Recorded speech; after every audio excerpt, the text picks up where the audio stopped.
So unit 4, lesson 4. Okay, so just in general, we got one more lesson for this unit. We'll talk about what that means after the lesson. But this is talking about the transformations. This lesson is actually pretty simple for you guys because it moves just like parabola does. We talked about it, when you have x plus 3 and the absolute value moves it left 3. Okay, when it's outside, it moves it up or down. Okay, so we're going to talk about that right now again. So if absolute value of x equals x when x is greater than 0, negative x when x is less than 0. That's just restating the part of the positive piece and the negative piece. Okay, what I mean in terms of positive piece, like upward slope, and negative in terms of downward slope. Okay. All right, so we're going to investigate the graphs of f of x and absolute value f of x. So let's just look and see what's happening. So we know the graph of f of x we're doing x minus 1. So negative 4 minus 1 is negative 5. All I'm doing, I'm plugging these x's into right here. If you're not awake yet on Monday, hurry up. Okay. So let's just fill the chart out for this one, and we'll do part A. So it's the negative 5, negative 4, negative 3, negative 2, negative 1, 0, 1, 2, and 3. And then we'll see that the absolute value piece of it is going to be the exact same thing, except for everywhere there's a negative will be positive. Yeah, that's the bounce part, right? Okay, we can go and graph this one real quick, and then I'll write the equation. But it's going to look like the f of x, let's see here. Let's do f of x in green. Okay, so f of x is simply just x minus 1. So it's going to be, this is the line of f of x minus 1. Okay, like that. Okay, and then we'll go ahead and use red for the absolute value piece.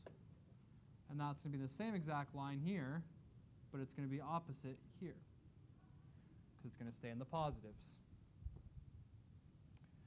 So that equation written is y equals absolute value x minus 1. That's what it looks like. We just did part B already. We did part C already. Okay, complete the following statements based on the observations. When f of x is greater than or equal to 0, the graph of y equals f of x is the same or equal to the graph of y equals f of x, right? When you're positive, you're good. Things are the same. When f of x is less than 0, the graph of y equals f of x is reflected, or opposite, fine. Yeah. They just want you to see that part that I showed you last class, that this right here is folded up.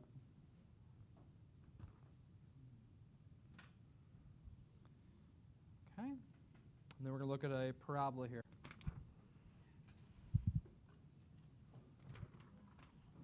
Okay.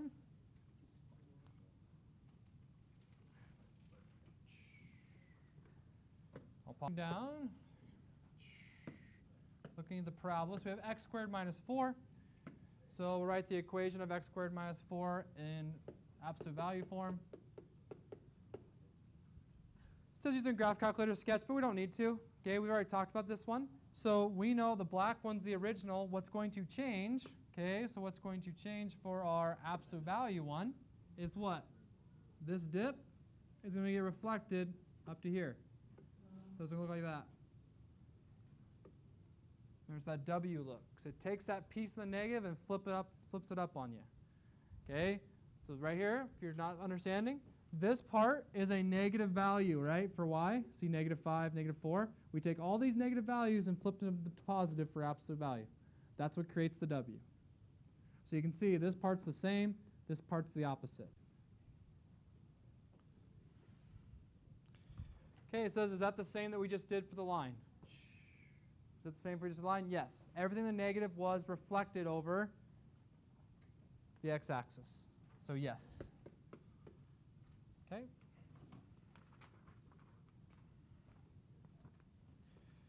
All right, we just got 2 more things. That's it. 2 more things.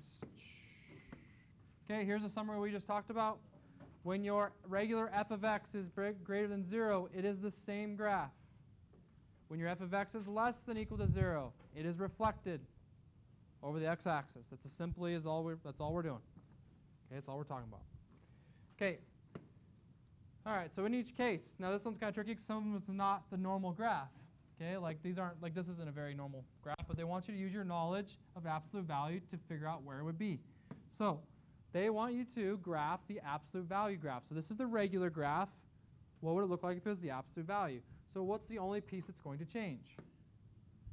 Yeah, this piece, right? So this piece right here is just going to be reflected like that. That's all that's going to change, right? Everything else is good because it's above y.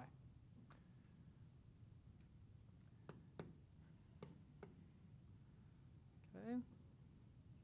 Example B, everything's a problem. The whole graph's negative. So I have to take this whole graph and reflect it to here. Like that.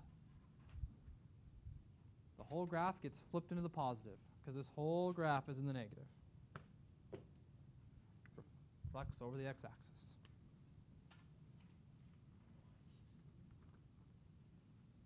Okay. All right, and the last piece here. I told you, really short today. Okay, last piece. Consider all the graphs of y equals f of x and y equals absolute value of x from parts 1 to 3 in the investigation, comparing the following aspects. So we're just talking about their domain for all of them. Did the domain ever change because absolute value? No, we could always plug everything in x, so they were all the same. So all their domains are the same. Do their ranges change? Okay, no. So when you absolute value, that changes your range from greater than or equal to 0. Right? When you take the absolute value, all that stuff's in the negative, it puts it in the positive and makes it greater than or equal to 0. It's not going to be any more negatives.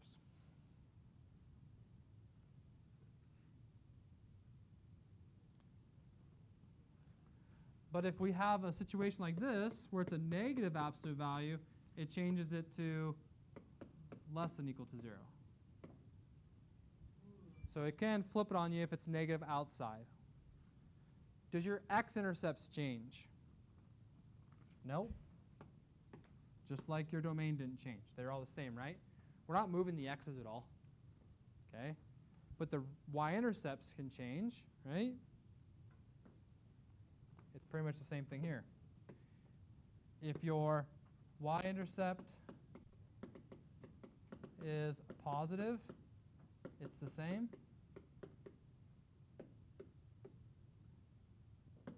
If it's negative,